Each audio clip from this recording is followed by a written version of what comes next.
to the Reality Revolution. I am beyond excited today to discuss ancient manifestation secrets. In particular, we're going to talk about 6 forgotten systems for reality creation. Ancient civilizations achieved things that still mystify us today, from the precision of the pyramids to the astronomical knowledge of the Mayans.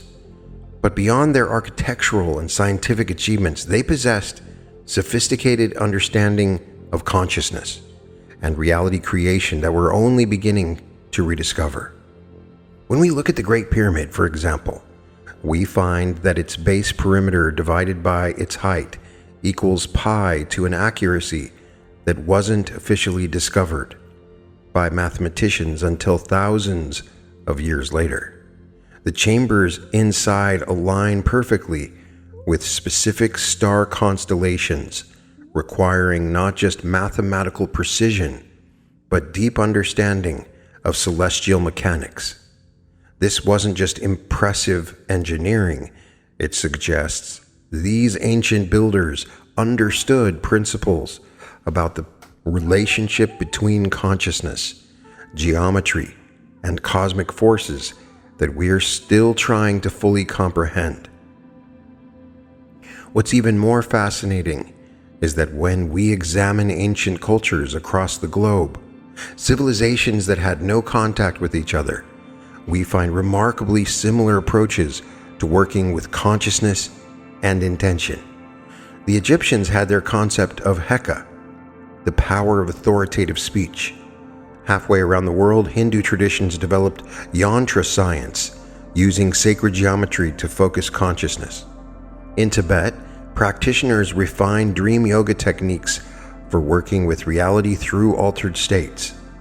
The ancient Greeks created mystery school initiations that transformed consciousness through symbolic death and rebirth experiences. These weren't primitive superstitions or wishful thinking. These were sophisticated methodologies developed over centuries, refined through practice, and passed down through carefully guarded lineages because they produced consistent results.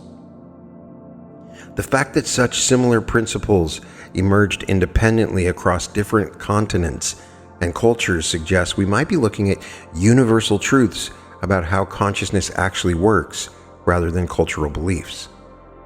I want to be clear about something. I'm not here to tell you that everything you know about manifestation is wrong, or that you need to throw out modern approaches. The techniques and principles we use today have tremendous value and have helped countless people create positive changes in their lives. What I'm suggesting is that these ancient traditions offer us additional perspectives and methods that can deepen and enhance our understanding of consciousness work. Think of it like this. If you're learning to cook, you might start with basic techniques that work well and give you good results, but as you develop your skills, you discover that different culinary traditions offer unique approaches to flavor, approach, and technique that can expand your capabilities. French cuisine teaches you about sauces. Asian traditions show you the art of balance and timing. And Mediterranean cooking reveals the power of simple, quality ingredients. Each tradition offers something valuable that can enhance your overall ability as a cook. The same principle applies to manifestation and consciousness work. It is very much like cooking. Modern approaches give us an excellent foundation, but ancient traditions offer time-tested methods that can add new dimensions to your practice. Today we're going to dive deep into 6 specific ancient approaches that each offer unique perspectives on working with consciousness and intention. We'll explore Egyptian Heka and how the ancients used sound and sacred speech to influence reality. We'll examine Greek mystery school techniques that used archetypal visualization and symbolic transformation. We'll investigate Tibetan dream yoga and how practitioners learn to manifest through dream states. We'll uncover Sumerian mathematical approaches that treated manifestation as a precise science with numerical formulas and geometric patterns. We'll also discover Celtic Ogham practices that worked with tree consciousness and natural energies, and Hindu yantra science that created sacred geometric patterns as manifestation technologies. Throughout our exploration, we will understand not just what these ancient practitioners did, but how these methods work on both psychological and energetic levels, and most importantly, how they can enhance your practice today. Each of these traditions developed over hundreds or thousands of years, refined by countless practitioners who discovered what worked and what didn't. They offer us insights into different aspects of consciousness that can complement and amplify the technique that you're already using successfully. You will have a much broader toolkit after watching this for working with consciousness and intention, rooted in humanity's oldest wisdom traditions, but applicable to modern life. You'll understand how sound, geometry, timing, symbolism, and altered states can all play roles in manifestation work, and you'll have specific practices you can begin experimenting with to see how they enhance your existing approach. So to begin this journey into manifestation secrets that have been hidden in plain sight for thousands of years, we start with one of the most sophisticated consciousness technologies ever developed: the Egyptian practice of Heka. To truly understand how revolutionary this system was, we need to step back into the mindset of ancient Egypt and see how they viewed the relationship between consciousness, sound, and reality itself. Heka has its roots in pre-dynastic Egypt, which means we're looking at a practice that's at least 5,000 years old, possibly much older. What makes this practice particularly remarkable is that Heka wasn't just preserved for 3,000 years. It was continuously refined and developed throughout Egyptian civilization. This wasn't a static tradition that got passed down unchanged. Instead, successive generations of priests, pharaohs, and practitioners kept experimenting with it, testing what worked, and evolving the techniques based on their results. Now here's where Heka becomes truly fascinating from a consciousness perspective. In Egyptian understanding, Heka existed simultaneously as both a deity and a practice. As a deity, Heka was considered the personification of creative power itself, the force that brought the universe into existence through divine speech. But as a practice, Heka was the human ability to tap into that same creative power through authoritative speech and properly focused intention. This dual nature tells us something profound about how the Egyptians understood consciousness. They didn't see themselves as separate from creative power, begging for favors from distant gods.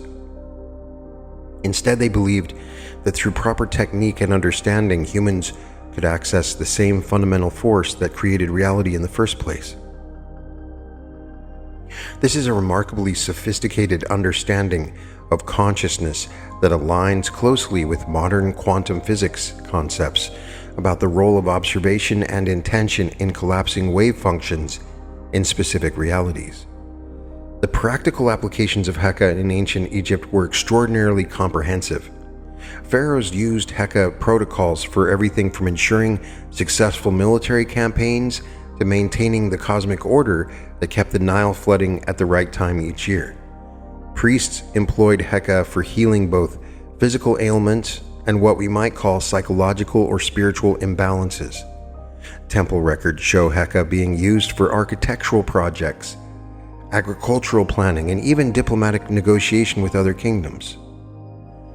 But here's what's particularly important to understand. This wasn't ceremonial or symbolic work. These were practical techniques that Egyptian leaders relied on for managing an entire civilization. When you're responsible for millions of people and their survival in a desert environment, you don't base your governance on wishful thinking. The fact that Heka remained central to Egyptian leadership for over 3 millennia suggests that it produced consistently reliable results. The foundational principle underlying all Heka practice was the concept that sound creates form in the physical world. But this wasn't just a philosophical belief. The Egyptians had developed highly specific understandings about how different sounds affected both consciousness and physical reality. In fact, some contemplate and surmise that the pyramids were assembled through some sort of sound-based technology. Let me help you understand this by starting with something you can experience right now. Take a moment to say the vowel sound "ah" out loud, like you're opening your mouth for a doctor's examination. Notice how that sound seems to open and expand something in your chest area and throat. Now try the sound E, like the letter E. Feel how this sound seems to sharpen and focus your attention, almost like it's activating something in your head region. Finally, try O, like you're expressing wonder at something beautiful. Oh. Notice how this sound seems to create a sense of depth and resonance in your entire torso. What you just experienced is the beginning of understanding how the Egyptians worked with vowel sounds. They had mapped out precisely how different sounds affected both the physical body and various levels of consciousness. But they took this much further than simple vowel work. They discovered that specific combinations of sounds, when properly timed and delivered with the right intention, could influence what we might call the quantum field of possibility around any situation. The Egyptians also understood that mathematical precision in timing and rhythm was absolutely crucial for Heka to be effective. This wasn't about casually speaking some words and hoping for the best. Heka practitioners learned to coordinate their speech with specific breathing patterns, astronomical timing, and even the natural rhythms of their own heartbeat and brainwave states.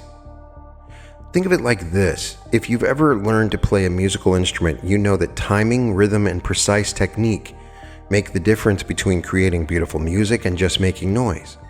The Egyptians approached Heka with the same level of technical sophistication that a master musician brings to a complex composition.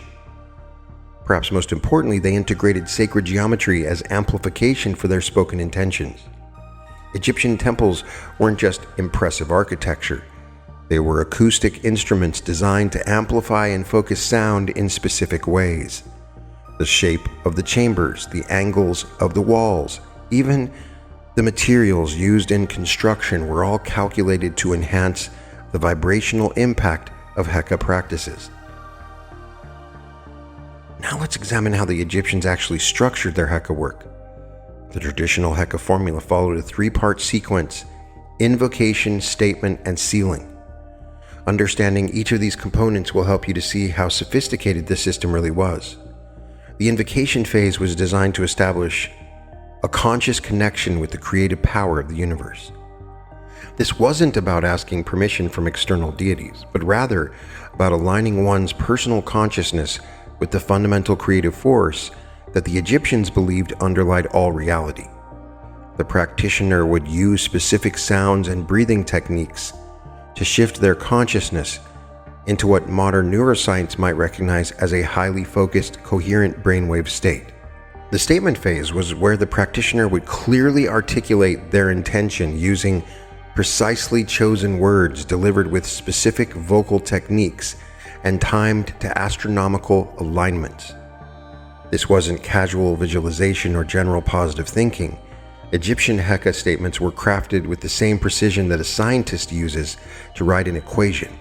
Every word choice mattered, the sequence had to be exact, and the delivery required mastery of breath control and vocal resonance. The sealing phase locked in the intention and released it into what the Egyptians understood as the fabric of reality itself. This involved specific closing sounds and gestures that were designed to complete the energetic circuit and set the manifestation process in motion. Throughout all three phases, breathwork was absolutely fundamental. The Egyptians had discovered that consciousness and breath are intimately connected, and they developed sophisticated breathing techniques that could enhance the effectiveness of their spoken intentions. They understood that breath carries both sound and intention into the body and out into the surrounding energy field. When it came to timing, Egyptian Heka practitioners paid careful attention to astronomical alignments, lunar phases, and even daily solar cycles. They had calculated that certain times amplified the effectiveness of their work, much like how modern farmers still plant and harvest according to lunar cycles because they have observed better results with this timing. The archaeological evidence for Heka practice is extensive and fascinating. Hieroglyphic texts throughout Egyptian history describe not just the philosophy behind Heka, but specific formulations and techniques. The Edwin Smith Papyrus, for example, contains detailed instructions for using Heka in healing work, including precise sound sequences and timing instructions. What's particularly compelling is the acoustic design of Egyptian temples. Modern acoustic engineers have discovered that many Egyptian sacred sites were constructed with sophisticated understanding of sound resonance and amplification. The King's Chamber in the Great Pyramid, for instance, has acoustic properties that amplify certain frequencies while filtering out others, creating what amounts to a precision sound environment for consciousness work. Papyrus scrolls from various periods contain what can only be described as Heka formulations, specific combinations of words, sounds, and timing instructions for different purposes. These weren't general prayers or religious poetry. They read more like a technical manual with precise instructions for achieving specific results. So how can we work with these ancient Egyptian principles in our modern manifestation practice? The key is understanding that Heka was fundamentally about conscious use of sound, breath, and intention in coordinated ways. You can begin experimenting with Heka-inspired techniques by paying more attention to how you speak out your intentions. Instead of casually thinking about what you want to manifest, try speaking your intentions out loud with conscious attention to your breath, your vocal tone, and the emotional resonance behind your words. Consider creating a regular practice where you combine specific breathing patterns with clearly articulated intentions. You might experiment with three-phase structure of invocation, statement, and sealing, adapting it to work with your current manifestation approach. Pay attention to timing in your manifestation work. While you may not want to calculate astronomical alignments, you can certainly experiment with doing your intention work at consistent times when you feel most focused and energetically clear.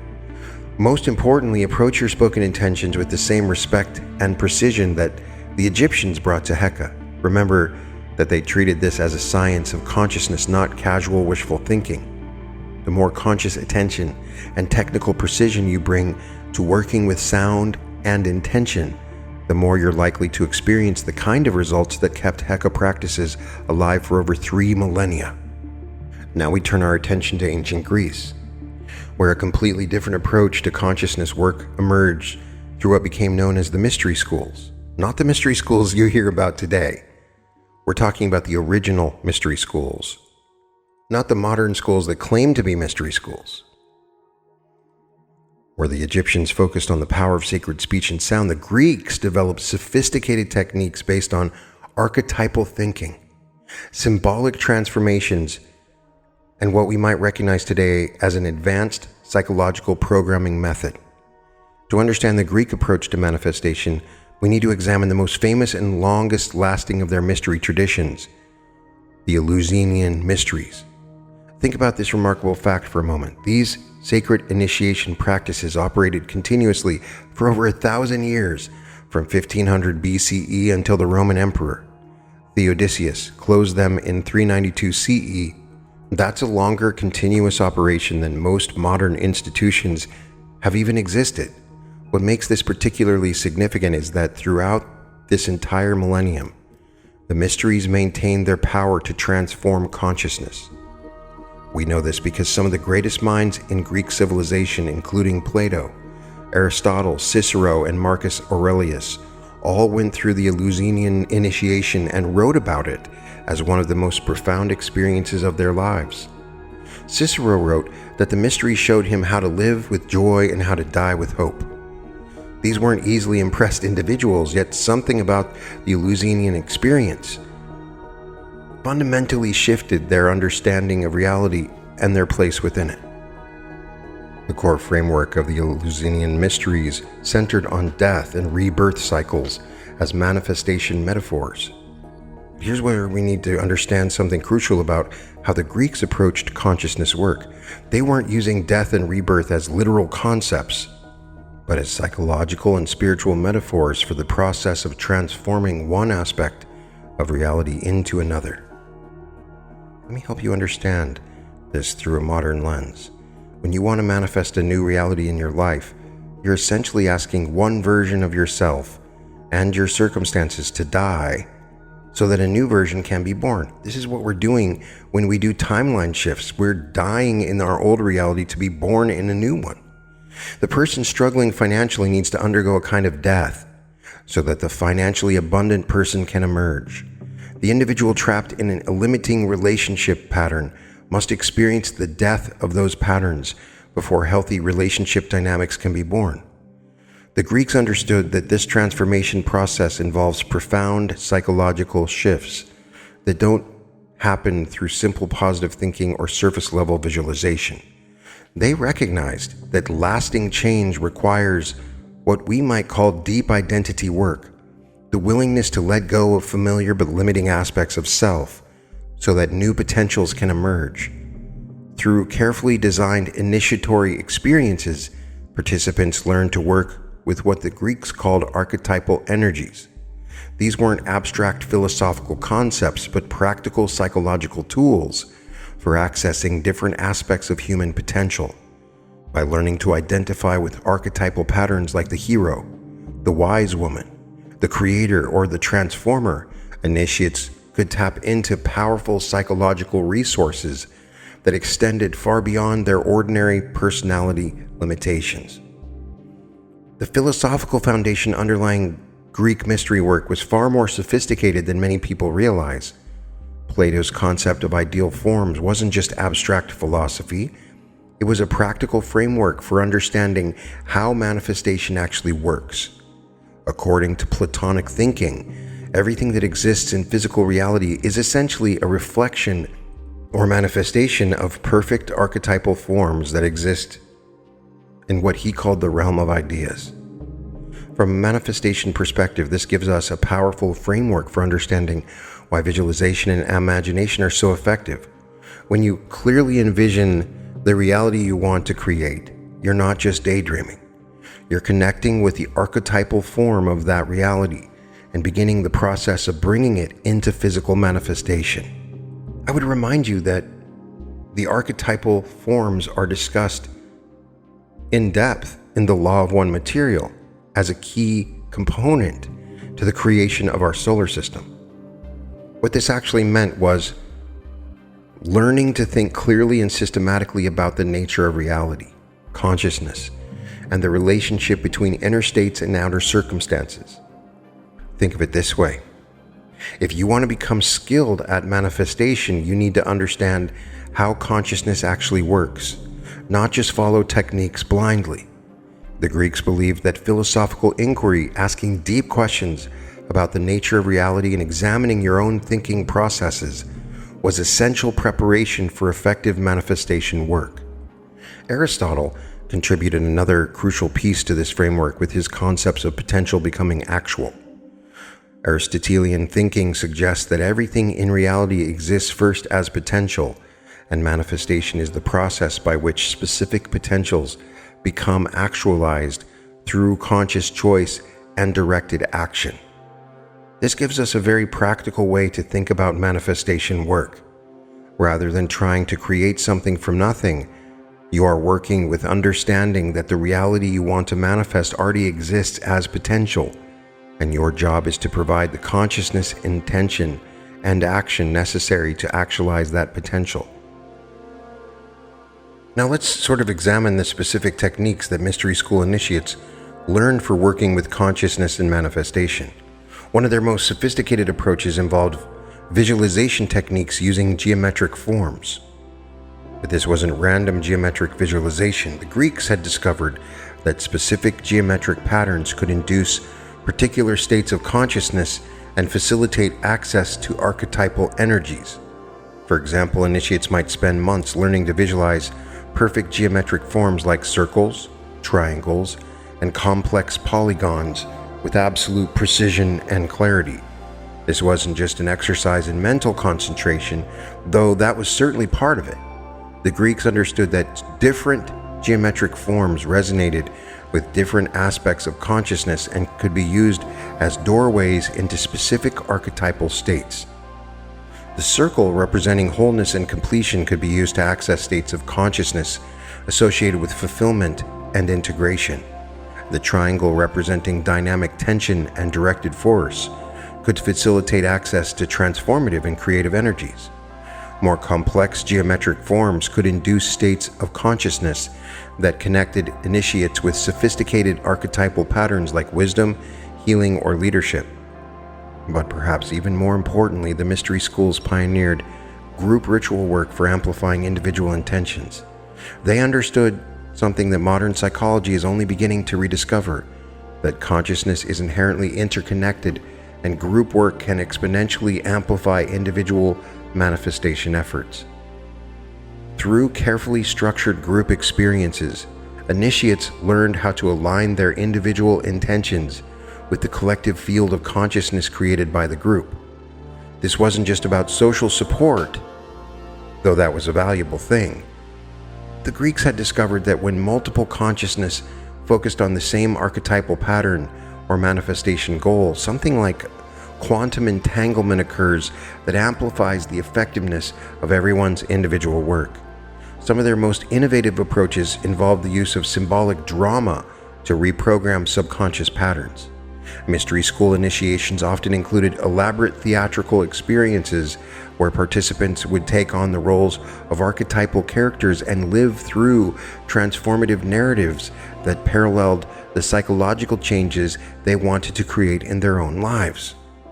This was sacred theater as manifestation technology. By embodying archetypal roles and living through symbolic death and rebirth experiences, initiates could reshape their subconscious programming at levels that ordinary thinking couldn't reach. They understood that lasting change happens not just through conscious decision-making, but through shifts in the deeper psychological patterns that operate below conscious awareness. Imagine, for example, participating in a dramatic ritual where you play the role of someone who overcomes limitation and steps into personal power. Through the embodied experience of acting out this transformation, complete with emotional engagement and symbolic challenges, you're programming new patterns into your psyche that extend far beyond the ritual experience itself. The influence of Greek mystery school techniques on later Western esoteric traditions cannot be overstated. When we examine traditions like Hermeticism, Rosicrucianism, and even modern psychological approaches like Jungian analysis, we find clear lineages that trace back to Greek mystery school methods. Carl Jung, for instance, essentially rediscovered and modernized many mystery school principles when he developed his work with archetypes and active imagination. Jung understood that the human psyche contains archetypal patterns that can be accessed and worked with for psychological transformation and creative manifestation. Modern therapeutic approaches like psychodrama and Gestalt therapy employ techniques that are remarkably similar to mystery school methods, using role-playing and symbolic enactment to facilitate deep psychological change. From a contemporary manifestation perspective, we can adapt mystery school visualization techniques by learning to work with geometric forms and archetypal imagery in our own practice. Instead of just visualizing specific outcomes, we can learn to connect with the archetypal patterns that underlie those outcomes. For example, if you want to manifest greater leadership in your life, rather than just visualizing yourself in leadership situations, you might spend time connecting with the archetypal pattern of the leader. Through geometric visualization, symbolic imagery, and even role-playing exercises that help you embody leadership qualities at a deep psychological level. Group manifestation work inspired by mystery school methods involves finding or creating supportive communities where you can align your individual intentions with collective focus and energy. This might mean participating in mastermind groups, meditation circles, or other collective practices that amplify individual manifestation efforts through shared archetypal focus. Perhaps most importantly, we can adapt the mystery school emphasis on philosophical inquiry by developing our own understanding of how consciousness and manifestation actually work. Rather than just following techniques mechanically, we can engage in the kind of deep questioning and systematic thinking that helps us understand the principles underlying effective manifestation work. As we journey from the Greek mystery schools into the high mountains of Tibet, we encounter perhaps the most sophisticated understanding of consciousness states ever developed by human civilization. Tibetan dream yoga represents over 1,500 years of systematic exploration into the nature of awareness itself, with practitioners developing techniques that modern neuroscience is only beginning to understand and validate. What makes Tibetan dream yoga particularly fascinating from a manifestation perspective is that it's built on a fundamentally different understanding of reality than what most of us have been taught. Where Western thinking tends to see waking consciousness as real and dreams as mere mental fantasies, Tibetan practitioners discovered something far more profound about the nature of consciousness and its creative potential. To understand how Tibetan dream yoga works as a manifestation technology, we need to grasp the Tibetan understanding of multiple states of consciousness. Rather than seeing consciousness as a single fixed state that we're either in or out of, Tibetan practitioners mapped out distinct levels of awareness, each with its own characteristic and creative potential. The Tibetans identified what they called the gross consciousness of ordinary waking life, where we are heavily identified with physical sensations, mental chatter, and the seemingly solid world around us. Then there's the subtle consciousness of dream states, where the mind creates vivid experiences with physical constraints. Finally, they described the very subtle consciousness that occurs in deep sleep and at the moment of death, where awareness exists in its most fundamental form, free from all conceptual limitations. Here's where their understanding becomes revolutionary for manifestation work. The Tibetans discovered that these different states of consciousness have varying degrees of plasticity or malleability. In other words, some states of consciousness are much more responsive to conscious intention and creative visualization than others. Think of it this way. Imagine you're trying to reshape clay. If the clay is completely hardened and dry like fired pottery, it's extremely difficult to change its form. But if the clay is soft and moist, you can easily mold it into new shapes. The Tibetans understood that consciousness works similarly. The gross consciousness of ordinary waking life is like hardened clay. It can be changed, but it requires considerable effort and time. Dream consciousness, however, is like soft clay that responds immediately to conscious intention and creative visualization. This is why Tibetan practitioners considered dream reality to be the more malleable than waking reality. They weren't suggesting that dreams are more real than waking life in some literal sense. Rather, they discovered that the dream state provides optimal conditions for consciousness to practice and develop its creative abilities without the resistance and limitations that characterize ordinary waking awareness. But perhaps most importantly, the Tibetans understood dream practice as preparation for death and the intermediate state called the bardo. They recognized at the moment of death, consciousness transitions into states that are similar to dream consciousness, but with even greater creative potential. By mastering dream yoga during life, practitioners were preparing themselves to consciously navigate these after-death states and potentially influence their future rebirth circumstances. From a manifestation perspective, this means they were developing the ultimate ability to consciously create their next entire lifetime experience. Now let's examine the specific techniques that Tibetan practitioners developed for working with dream consciousness. The foundation of all dream yoga practice begins with lucid dreaming induction techniques, but these go far beyond the simple reality checking methods that many people know about today. Tibetan dream yoga begins with what they call dream preparation during the day. Throughout waking hours, practitioners regularly question the nature of their experiences by asking themselves, "Am I dreaming right now?" But this isn't just a mechanical habit They're training themselves to recognize the dreamlike quality of all experience, whether sleeping or waking. They practice seeing their daytime activities as fluid and changeable rather than fixed and solid. This daily practice serves two crucial purposes. First, it develops the mental habit of questioning the nature of reality, which naturally carries over into dream states and increases the likelihood of becoming lucid. Second, and perhaps more importantly, it begins to soften the rigid distinctions between dream and waking consciousness that can limit our creative potential in both states. The actual transition into lucid dreaming involves sophisticated techniques for maintaining awareness during what they call the hypnagogic state, that twilight zone between waking and sleeping when consciousness is shifting between different levels of awareness. Practitioners learn to observe this transition consciously, rather than simply falling unconscious as most people do when they fall asleep.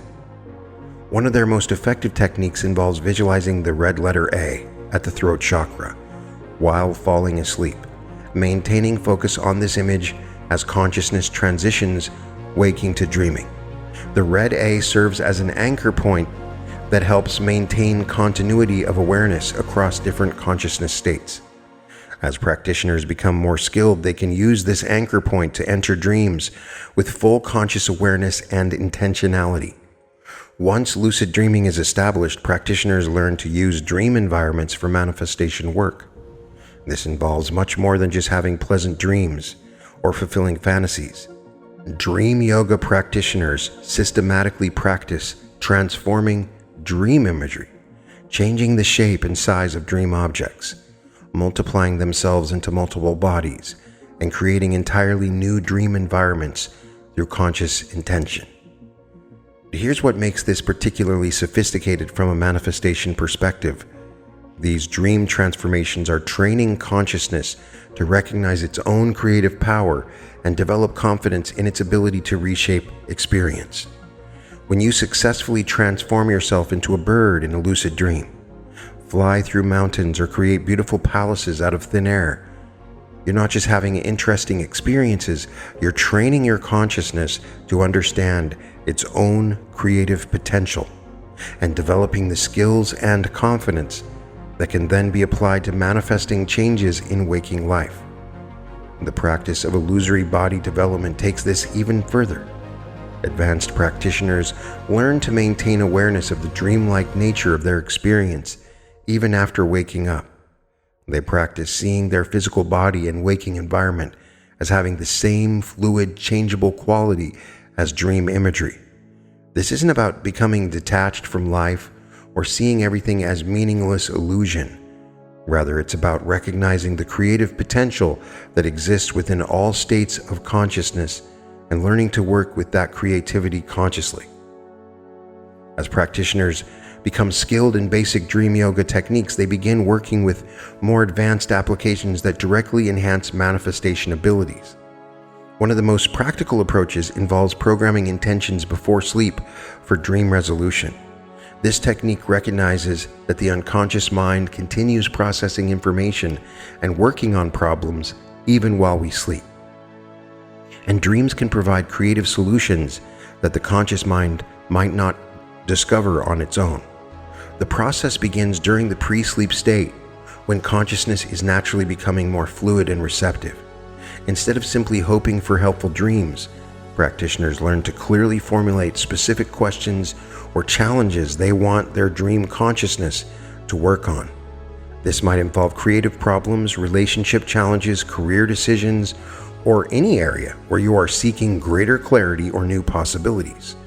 But the key to making this effective is learning to formulate intentions in ways that work with dream consciousness rather than against it. Dream awareness responds much better to symbolic and emotional language than to purely logical or analytical approaches. So instead of asking your dreams to solve a business problem through logical analysis, you might ask to be shown the creative possibilities that you haven't yet recognized, or to experience yourself successfully navigating the challenges you're facing. When you wake up, whether or not you remember specific dreams, you often find that your perspective on the situation has shifted or new possibilities have occurred to you. This happens because dream consciousness has been working with the issue at levels that go deeper than ordinary thinking.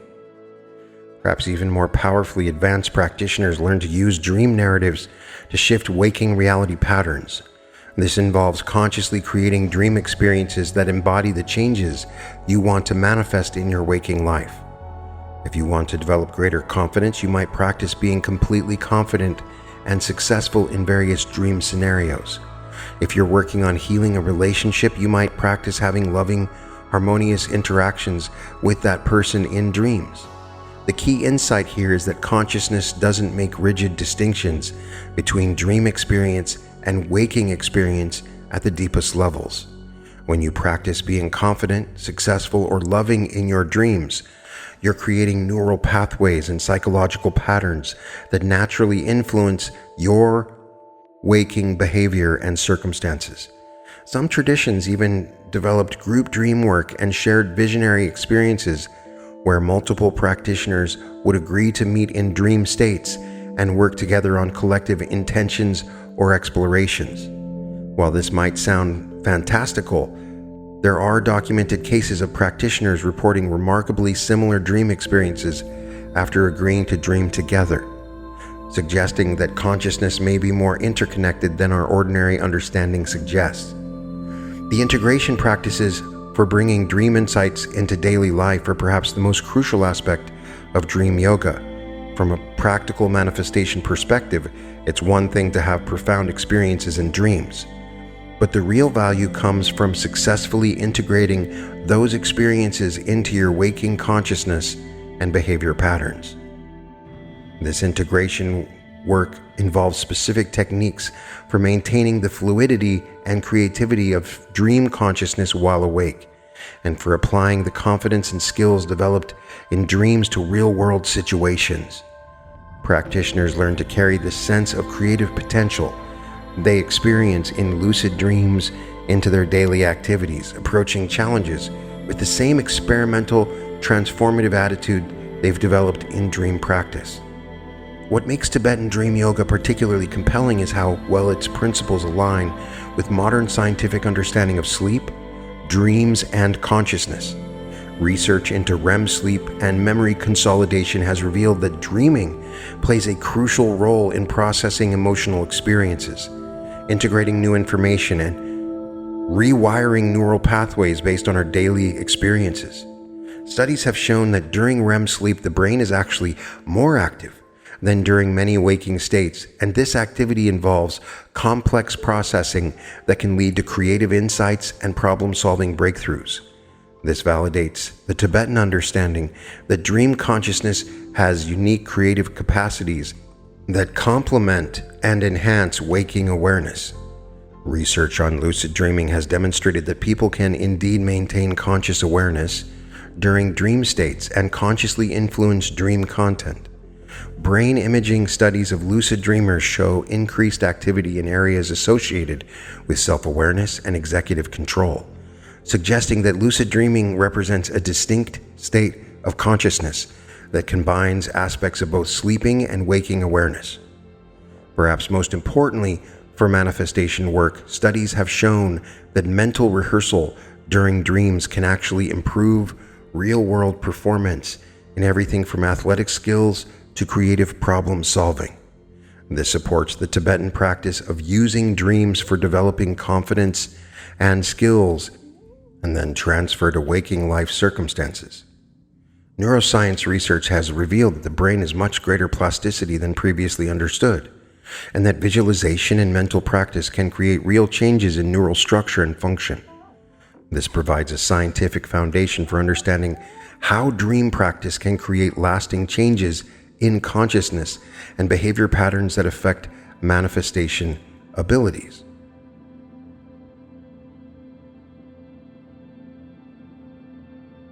Now we venture into perhaps the most unexpected territory in our exploration of ancient manifestation wisdom: the sophisticated mathematical consciousness technologies developed by the Sumerians over 4,000 years ago.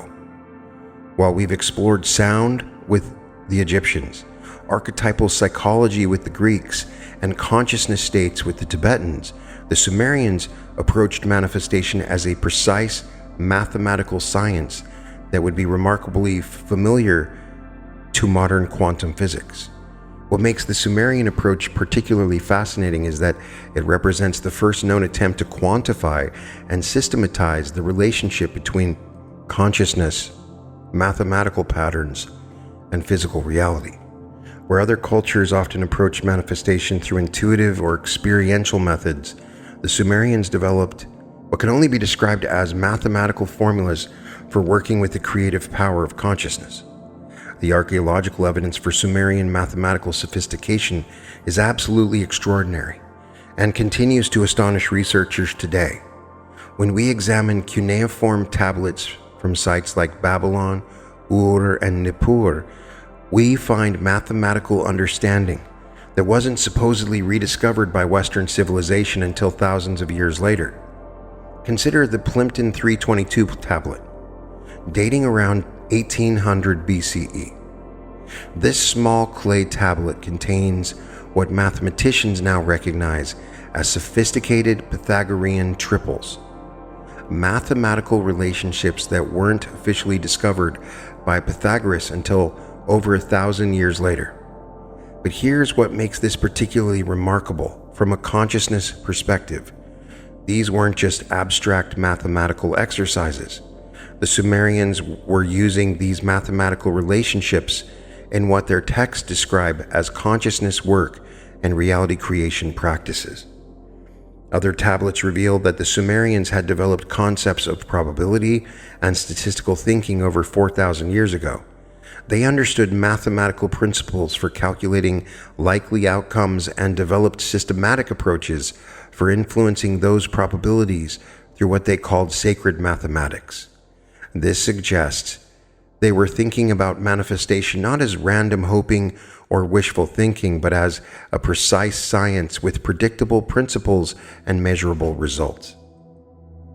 Perhaps most importantly, Sumerian tablets reveal an intricate system of sacred numbers and their significance in what they understood as the fundamental structure of reality.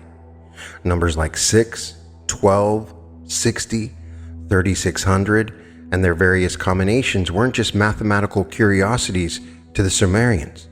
They represented what we might call the basic operating frequencies of consciousness and physical reality. Think of it this way: modern physicists have discovered that everything in the universe, from subatomic particles to galaxies, operates according to precise mathematical relationships. The Sumerians seem to have intuited this same principle and developed practical methods for working with these mathematical patterns. To help you understand the sophistication of their approach, consider that the Sumerians developed the base 60 mathematical system that we still use today for measuring time and angles. 60 seconds in a minute, 60 minutes in an hour, 360 degrees in a circle. These aren't arbitrary conventions. Sumerians chose base 60 because they discovered that it had unique mathematical properties that made it especially useful for calculations involving cycles, patterns, and what they called sacred timing. The foundation of Sumerian manifestation work involved using numerical sequences for intention setting. But this was far more sophisticated than simply picking lucky numbers or using numerology in the way most people understand it today. The Sumerians had discovered that specific numerical sequences could be used to encode intentions in ways that consciousness could process more effectively than verbal or visual methods alone. Let me give you a simple example to illustrate this principle. Think about how music works. When you hear a melody that moves you emotionally, you're not responding to random sounds. You're responding to precise mathematical relationships between different frequencies that create harmonious or dissonant patterns. The Sumerians understood that consciousness responds to numerical patterns in similar ways, and they developed systematic methods for creating numerical sequences that could harmonize consciousness with specific manifestation goals. Their approach involved what we might call geometric patterns as manifestation templates. They discovered that certain geometric forms, when expressed mathematically and used as focus points for consciousness, could facilitate particular types of manifestation work. The triangle, with its 3 points representing beginning, middle, and completion, became a template for manifestation processes that involved clear starting points and definable end goals. The hexagon, with its 6-fold symmetry, became a template for manifestation work involving balance and harmony in multiple life areas simultaneously. But here's where their understanding becomes truly sophisticated. The Sumerians didn't just use these geometric patterns symbolically. They calculated the precise mathematical relationships within each geometric form and used those numerical ratios as consciousness-focusing tools.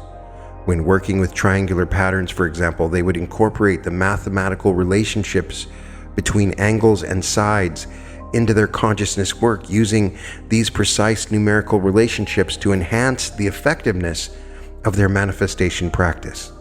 The Base 60 system that the Sumerians developed had what they considered mystical applications that went far beyond ordinary mathematics.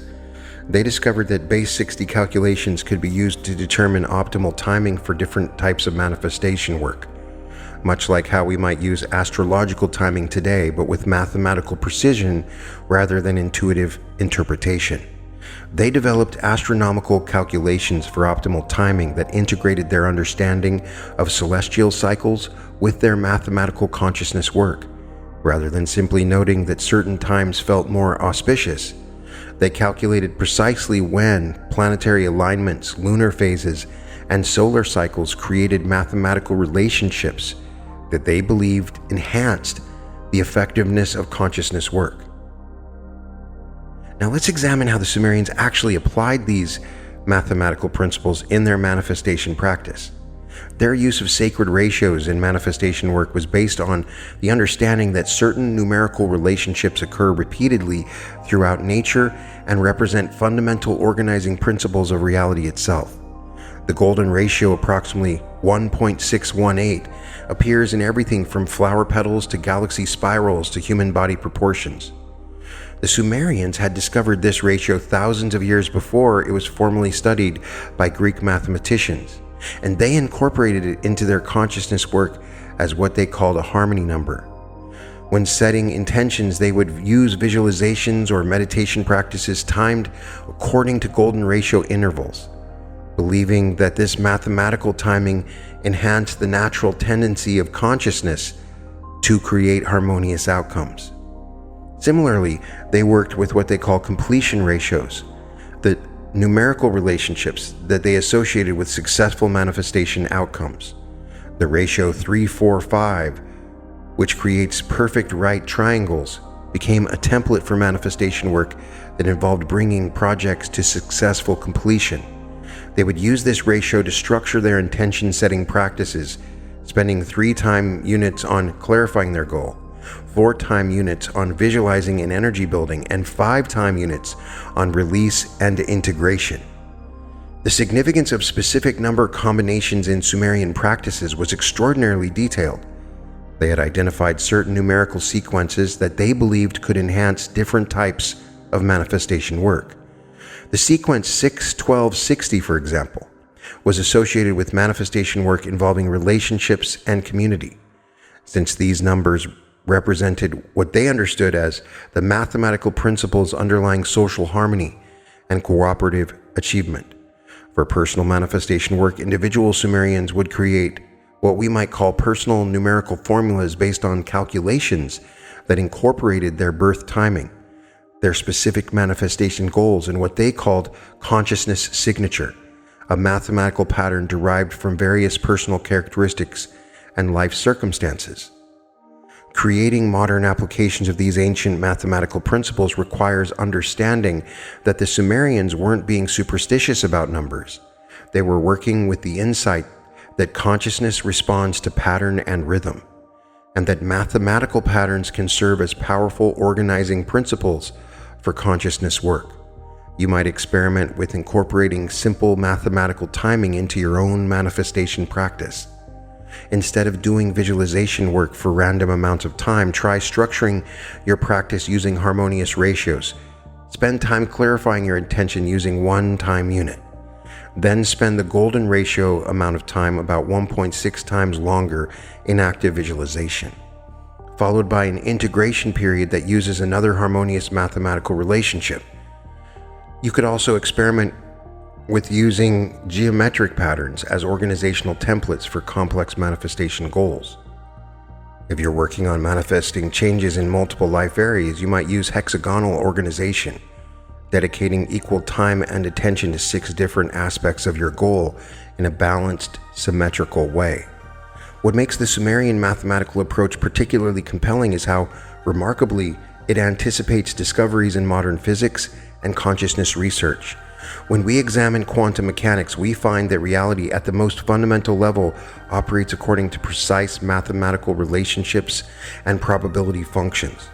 Quantum physicists have discovered that consciousness and mathematical observation play crucial roles in determining which potentials become actualized in physical reality. This is extraordinarily similar to the Sumerian understanding that consciousness could work with mathematical principles to influence which possibilities manifested in their physical experience. They seem to have intuited thousands of years ago what modern science is now discovering through sophisticated experiments and mathematical proofs. The contemporary study of fractals reveals that mathematical patterns repeat at different scales throughout nature, creating the complex forms we see in everything from coastlines to clouds to neural networks. The Sumerians worked with similar concepts, understanding that mathematical patterns could be scaled up or down while maintaining their essential characteristics. They used this principle in their manifestation work, believing that small-scale mathematical consciousness could influence large-scale life patterns. Modern physics has also discovered what we call sacred geometry.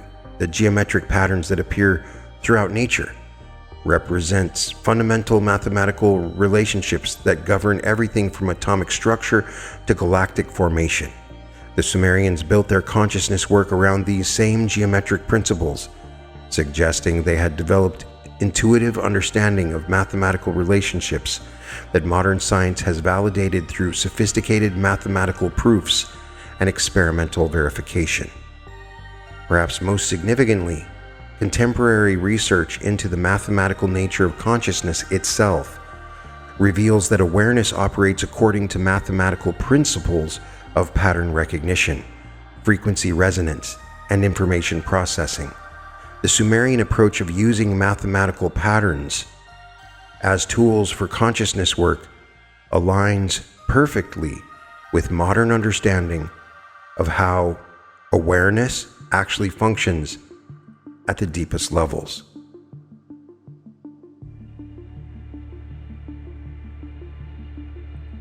As we journey from the mathematical precision of Sumerian consciousness into the misty forests of ancient Celtic lands, we encounter a completely different approach to manifestation that may be the most grounded and nature-oriented system we'll explore today. Where the Sumerians worked with abstract mathematical patterns, the Celtic Druids developed their consciousness technologies around direct relationships with the living world, particularly through what they understood as the consciousness and vibrational wisdom of trees. To truly understand the Celtic approach, we need to step into a worldview that sees all of nature as alive, conscious, and actively participating in the continuous creation of reality. This wasn't primitive animism or romantic nature worship. The Celtic Druids had developed sophisticated understanding of what modern science is beginning to recognize as the complex information networks and energetic exchanges that connect all living systems. The Ogham alphabet represents one of humanity's most ingenious attempts to encode natural wisdom into a practical system for consciousness work and manifestation. Originating in ancient Ireland and spreading throughout Celtic culture, Ogham developed between the 4th and 10th centuries CE, though its roots likely extend much deeper into pre-Christian Celtic tradition.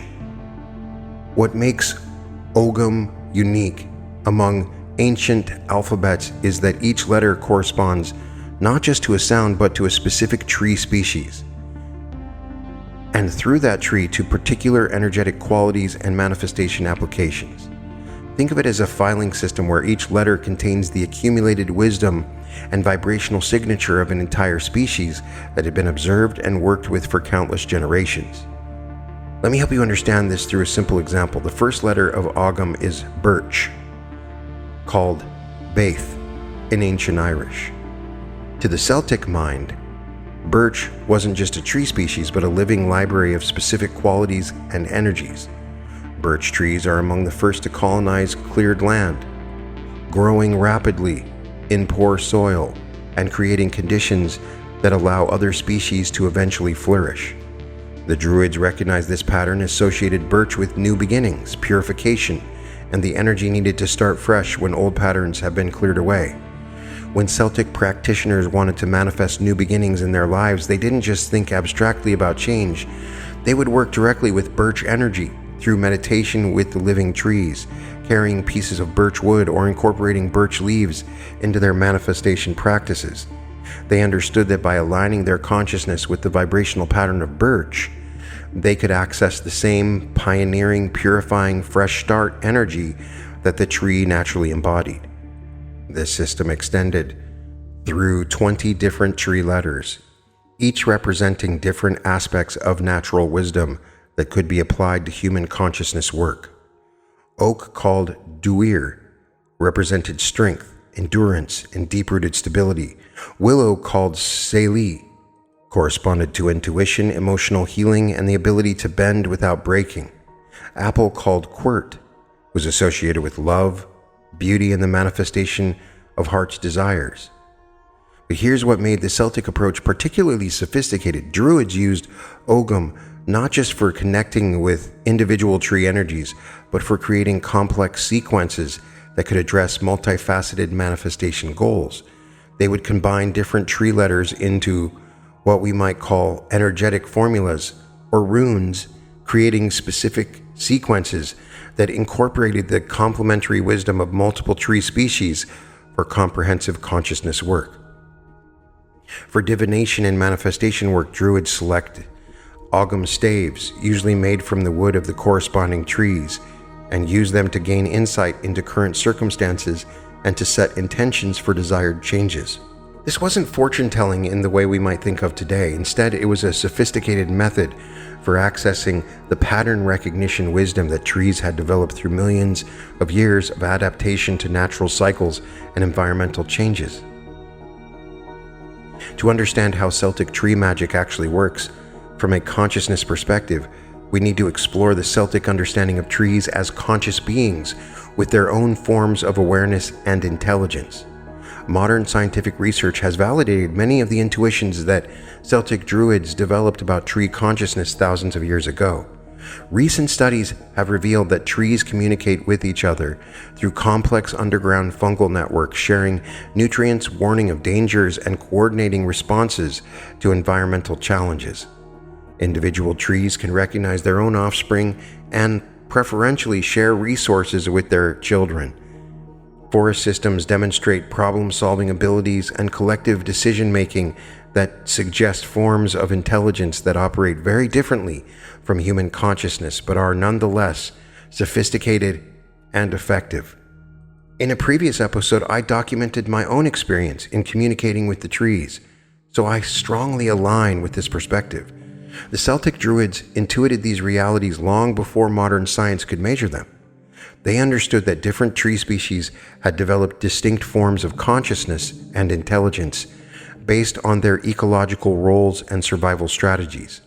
The deep, patient awareness of oak differed fundamentally from the quick, adaptable consciousness of birch, which differed again from the emotional sensitivity and lunar responsiveness of willow. From a manifestation perspective, this understanding becomes practically valuable when we recognize that human consciousness can learn from and align with these different forms of tree intelligence.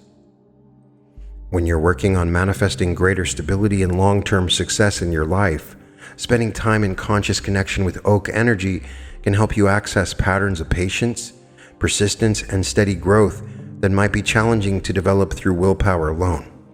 Each tree species holds what the Celts understood as different vibrational signatures that had been refined over millions of years of successful adaptation to natural cycles.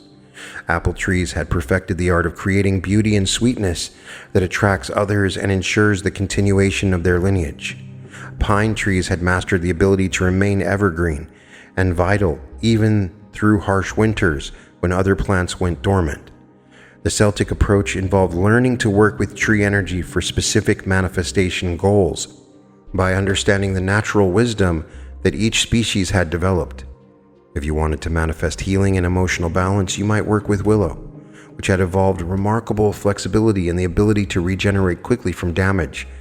If you were seeking to manifest abundance and prosperity, you might connect with apple energy, learning from the tree's natural ability to create sweet, nourishing fruit that attracts abundance and ensures continuation. Understanding seasonal timing and tree energy cycles was crucial to effective Celtic manifestation work. The Druids had observed that tree energy shifted throughout the year in response to natural cycles, and they timed their consciousness work to align with these natural rhythms. Spring birch energy, when the trees were rapidly growing with full, new beginning vitality, was very different from autumn birch energy when the trees were preparing for winter dormancy and focused on conservation and preparation. This seasonal awareness allowed Celtic practitioners to work with natural energy patterns rather than against them, much like how modern gardeners plant and harvest according to seasonal cycles, because they understand that certain times are naturally more supportive for different types of growth and activity. Now let's explore how you can adapt Celtic Ogham principles for modern manifestation work.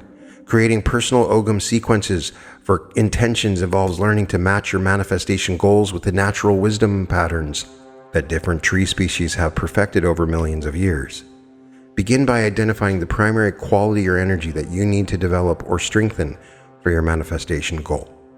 If you're working on a creative project that needs fresh inspiration and innovative approaches, birch energy might be most appropriate. If you're building a business or relationship that requires steady long-term development, oak energy could provide the most supportive foundation. You can create simple 3-tree sequences that address the beginning, middle, and completion phases of your manifestation work. For example, you might use birch for initiating new energy, oak for steady development and growth, and apple for attracting the sweetness and abundance of successful completion. Spend time meditating on each tree's natural wisdom, visualizing how these qualities can manifest in your specific situation.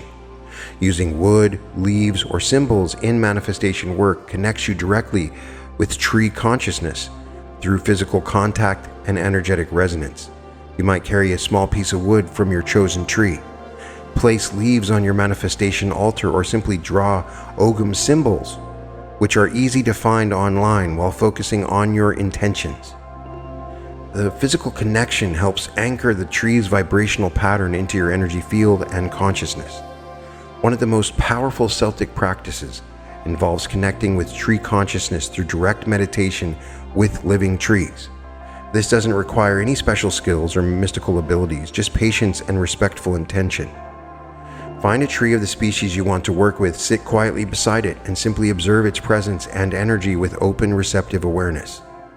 Notice the quality of stillness around the tree, the way light and shadow play through its branches, the sound of wind through its leaves.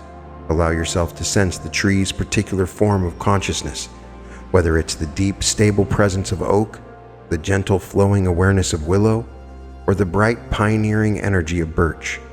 Many people find that trees naturally shift their consciousness into more peaceful, grounded, and expansive states that are highly conducive to manifestation work.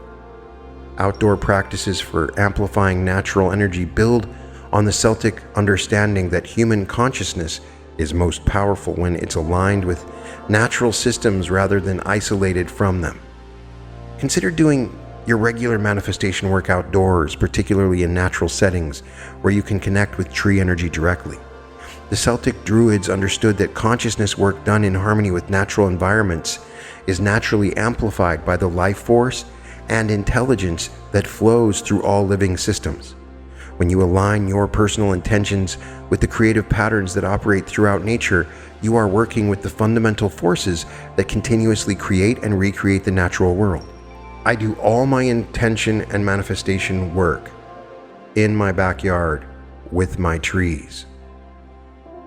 The relationship between Celtic tree magic and their famous stone circles reveals another sophisticated aspect of their consciousness work.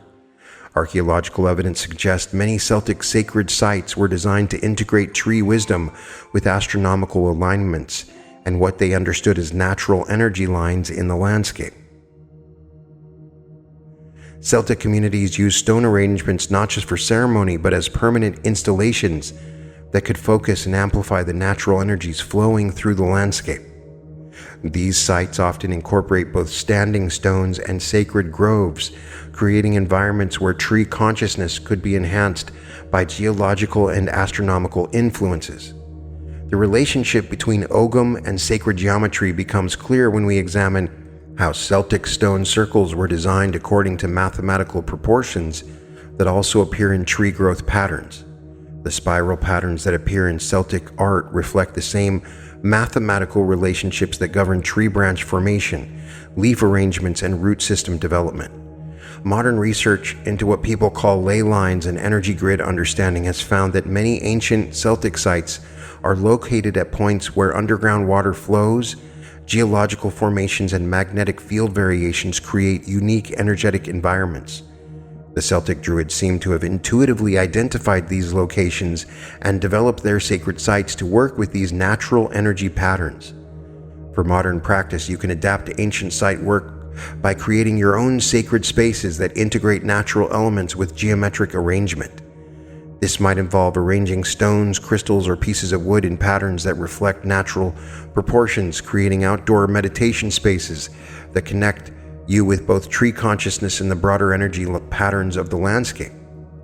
The key insight from Celtic stone circle work is that consciousness practices become more powerful when they are designed to work with the natural intelligence and energy patterns that already exist in the environment, rather than trying to impose artificial structures that ignore natural relationships. Now we arrive at what may be the most mathematically sophisticated and psychologically precise manifestation technology ever developed by human civilization. Hindu yantra science represents the culmination of over 3,000 years of systematic exploration into how geometric forms, mathematical relationships, and human consciousness interact to create measurable changes in both inner experience and outer circumstances.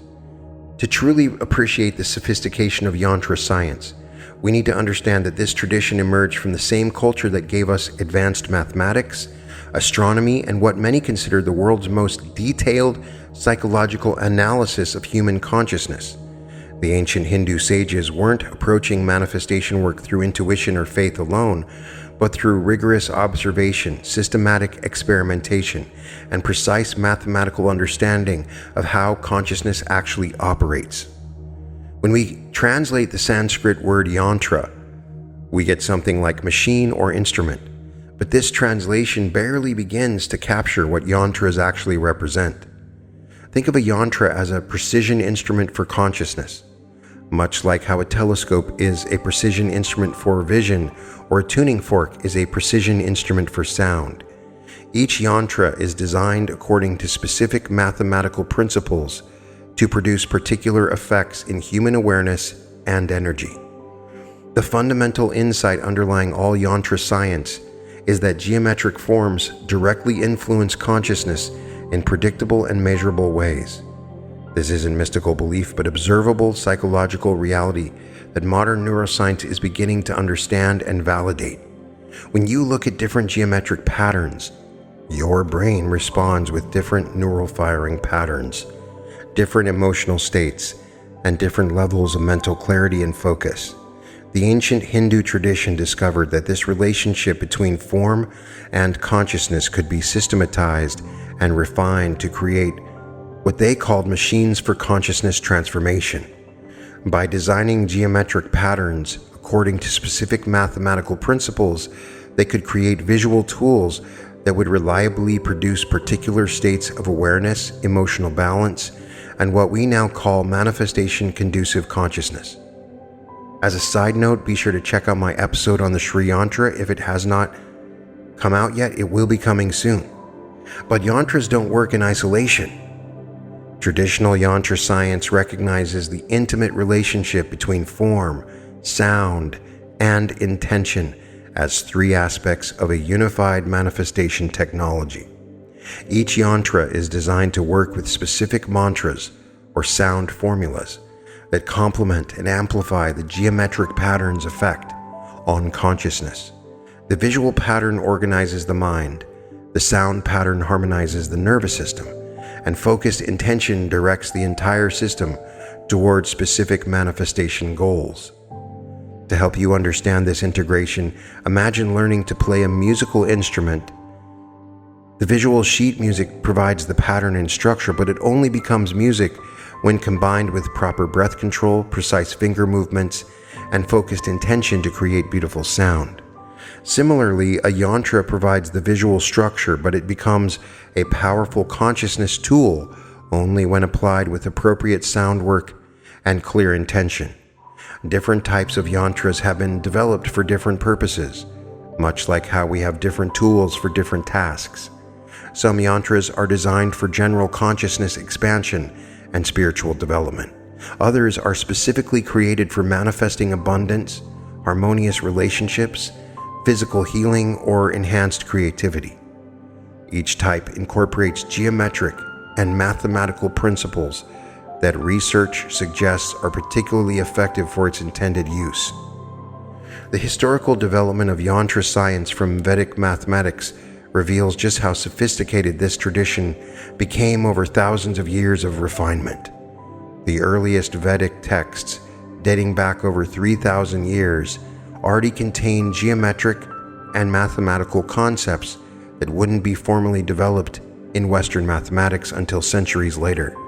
The Vedic tradition understood complex mathematical relationships, geometric proportions, and what we now call fractal mathematics long before these became formal academic disciplines. To understand how yantras actually work as manifestation technologies, we need to explore the psychological and neurological mechanisms through which specific shapes affect consciousness and energy. Modern research in cognitive psychology and neuroscience has revealed that geometric patterns directly influence brainwave patterns, emotional states, and cognitive processing abilities in ways that ancient yantra designers seem to have understood intuitively. Consider how different shapes affect your consciousness right now. Visualize a perfect circle, and notice how this creates a sense of completeness, wholeness, and peaceful containment. Now visualize a sharp triangle pointing upward and observe how this creates a sense of focus, direction, and dynamic energy moving toward a specific goal. Finally, visualize a complex geometric pattern with multiple intersecting shapes and notice how this engages your mind in more sophisticated pattern recognition and creates a sense of intricate beauty and order. What you're experiencing represents the foundation of yantra science. The ancient Hindu tradition systematically cataloged how different geometric forms affect human consciousness and developed precise mathematical principles for combining these forms to create specific psychological and energetic effects. The mathematical principles underlying yantra construction are extraordinarily sophisticated and align remarkably well with modern understanding of how pattern recognition works in human consciousness. Yantras incorporate mathematical relationships like the golden ratio, sacred geometric proportions, and what we now call fractal patterns that appear throughout nature and seem to have special resonance with human awareness. The role of proportion and symmetry in yantra effectiveness connects to fundamental principles of how the human brain processes visual information and responds to pattern order. Research has shown that the brain naturally seeks and responds to symmetrical patterns, mathematical proportions, and geometric relationships that reflect the same organizational principles that govern natural systems. When a yantra is constructed according to these mathematical principles, it creates cognitive resonance with the natural pattern processing abilities of human consciousness. This resonance facilitates the focused, coherent states of awareness that are most conducive to effective manifestation work. The connection to modern understanding of frequency and vibration becomes clear when we recognize that consciousness itself operates according to frequency and vibrational principles. Different states of consciousness correspond to different brainwave frequencies, and geometric patterns can influence these frequencies in predictable ways. Yantras essentially function as visual tuning forks that help consciousness achieve the specific frequency states that support particular manifestation goals. Now let's explore how to properly create and work with yantras for manifestation purposes. The construction of a yantra is itself a form of meditation and consciousness work, requiring focused attention, precise execution, and clear intention throughout the creation process. Traditional yantra construction begins with consecration, which involves preparing both your consciousness and your materials for sacred work. The physical construction requires mathematical precision that serves both practical and psychological purpose. When you draw geometric forms with careful attention to proportion, symmetry, and mathematical relationships, you're training your consciousness in the same qualities of precision, focus, and attention to detail that are essential for effective manifestation work. Start with simple geometric forms before attempting complex yantras. Practice drawing perfect circles, precise triangles, and accurate squares until you can create these forms with consistent accuracy. This practice develops the mental focus and steady attention that makes yantra meditation effective. Meditation techniques for yantra activation involve specific methods for using the completed geometric pattern as a focus for consciousness. Unlike passive visualization, yantra meditation requires active engagement with geometric pattern, systematically focusing on different aspects of the design while maintaining awareness of your overall manifestation intention. Begin by gazing softly at the center point of the yantra, allowing your eyes to relax while maintaining gentle focus on the geometric pattern.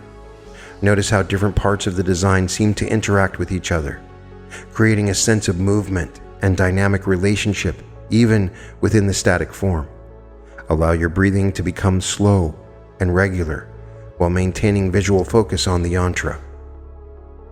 As your concentration deepens, you may notice that the geometric pattern seems to become three-dimensional or begins to pulse with energy. This represents the activation of the yantra's consciousness organizing effect. Your brain is synchronizing with the mathematical relationships encoded in the geometric pattern, creating the coherent mental state that supports effective manifestation work. Combining yantras with breath work and mantra creates the complete traditional yantra practice that integrates visual, auditory, and respiratory elements for maximum effectiveness. Each breath cycle can be coordinated with visual focus on different aspects of the yantra design, while specific mantras provide sound frequencies that complement the geometric pattern's effect on consciousness. For personal yantra creation based on individual needs, begin by clearly identifying the specific type of consciousness state that would best support your manifestation goals. If you're working on creative projects, you might design a yantra that incorporates geometric forms associated with inspiration and innovative thinking.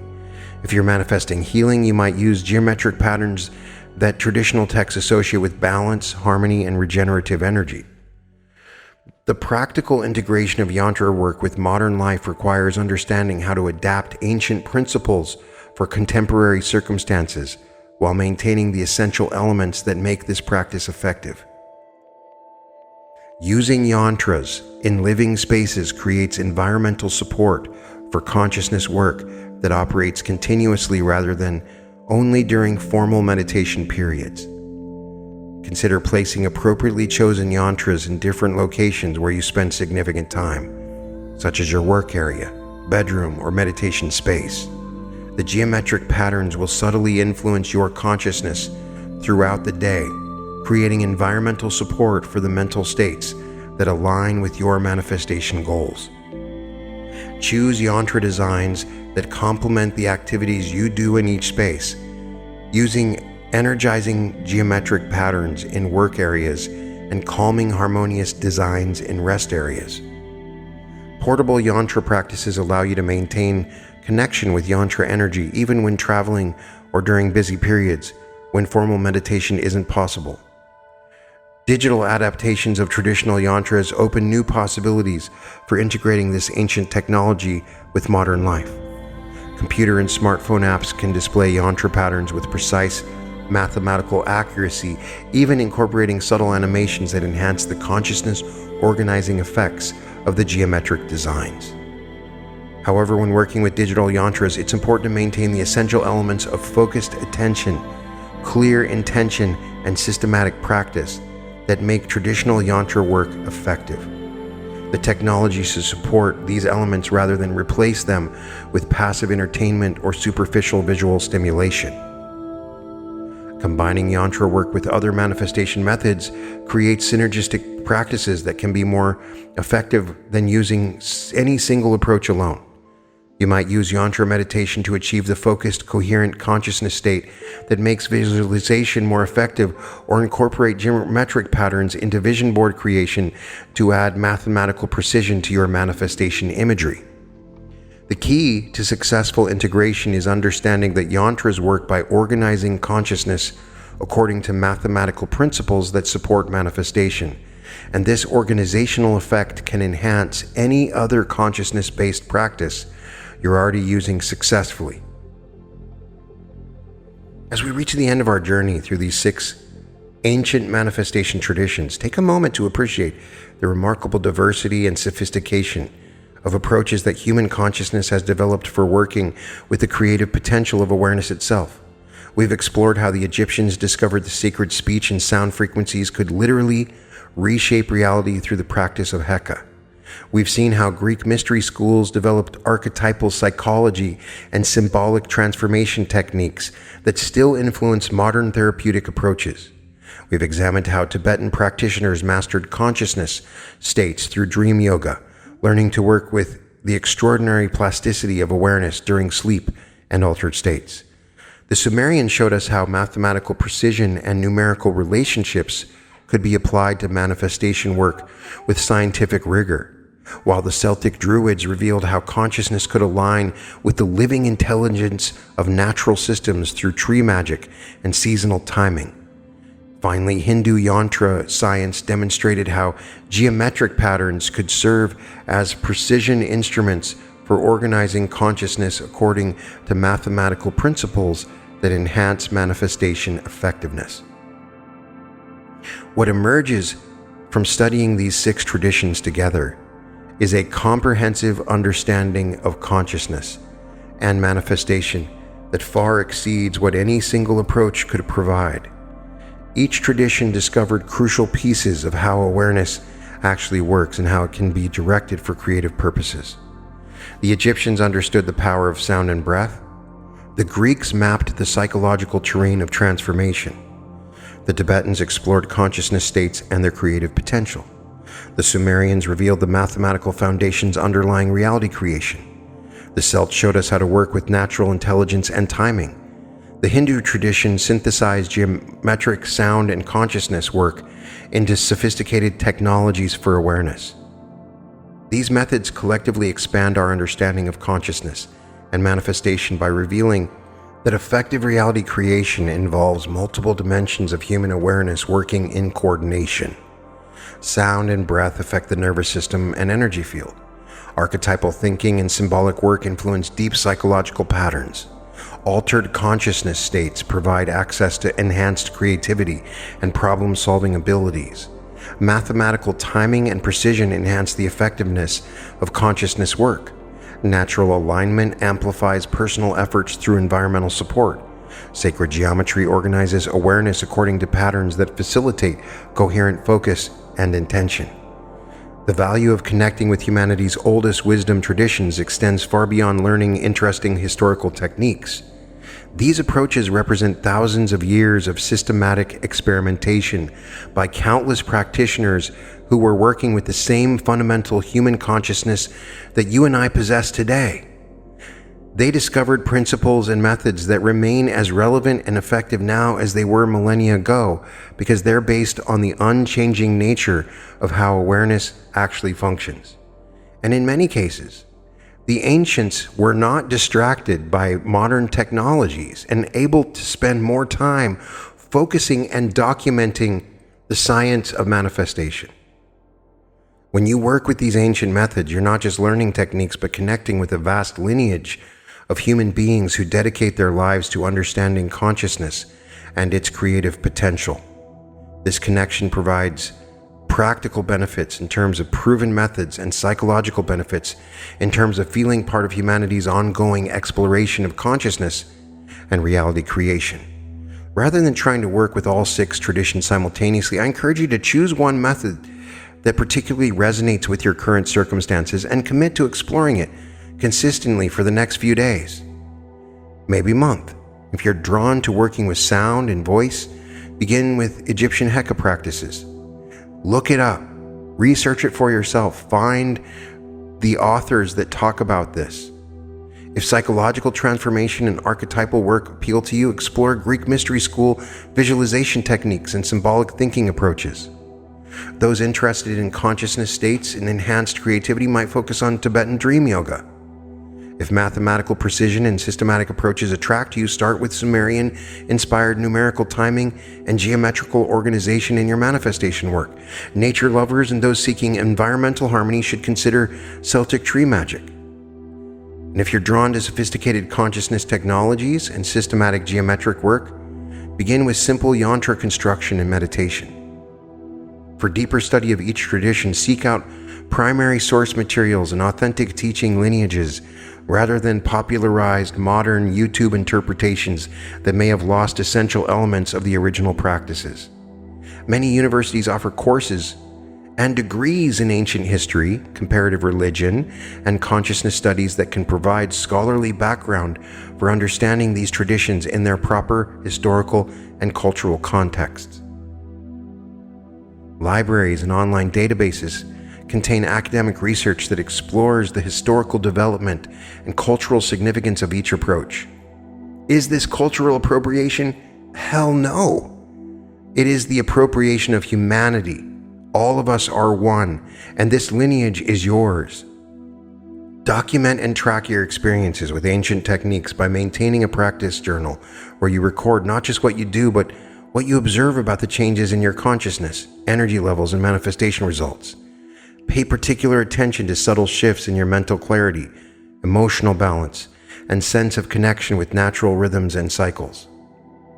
The continuing relevance of ancient wisdom in modern times becomes clear when we recognize that these traditions were developed by human beings with the same fundamental consciousness that we possess today. The challenges they faced in terms of creating meaningful lives, developing their potential, and manifesting their deepest aspirations remain essentially unchanged despite technological advances and cultural evolution. The principles they discovered about how consciousness works and how it can be directed for creative purposes remain as valid today as they were thousands of years ago. Practicing these methods connects us to shared human heritage in profound ways that extend beyond individual benefit to include our participation in humanity's ongoing exploration of consciousness and reality creation. This connection with ancient wisdom traditions provides perspective on modern manifestation approaches.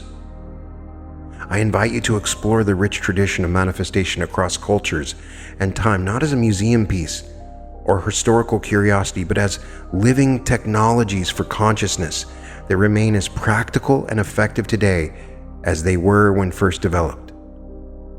If this has sparked your curiosity and inspired you to deepen your understanding of consciousness work, I encourage you to subscribe to this channel and click that notification bell for more deep dives into wisdom traditions and manifestation practices from around the world.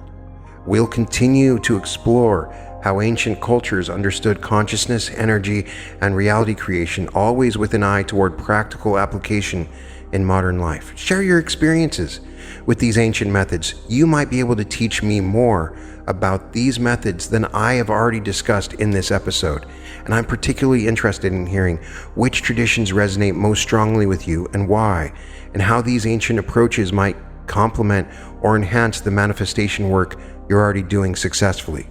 Your experiences and insights can inspire and guide others who are beginning their own exploration of ancient consciousness technologies. Have fun with this. Play around with these technologies. Explore them. The more you learn, there's so much more to learn.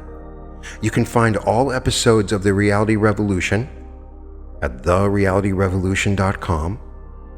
Be sure to check out my art, which utilizes sigil technologies, at www.newearth.art. And welcome to the Reality Revolution.